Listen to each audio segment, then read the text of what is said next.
We all know that giving blood can help save a life. Well, here at East Jefferson General Hospital, it's happening every day. But now we're focusing on platelets. What does that mean? How you can help and what it takes to be a platelet donor.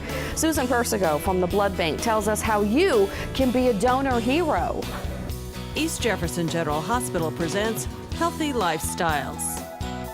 Blood is valuable because there's no substitute for blood. Scientists have not ever come up with a substitute for blood. And you can't stockpile it like you can stockpile beans and rice and toilet paper. Red cells are good for 42 days. Platelets are only good for 5 days.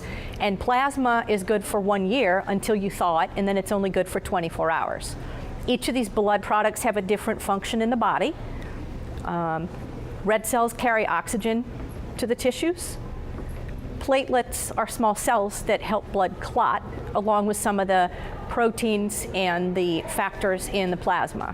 What are we looking at in terms of platelets? Platelets are typically used for oncology patients and patients who receive a lot of blood, or patients who have clotting factor problems that are perhaps inherited. Platelets are small cells that work along with components in the plasma to help your blood clot.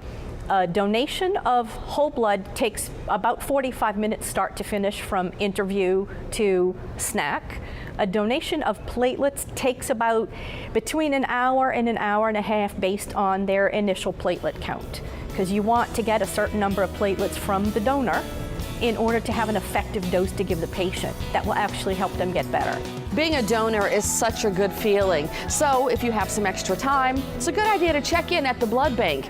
To find out more in terms of hours of operation and what it takes to be a donor, it's simple. Just go to our website, EJGH.org.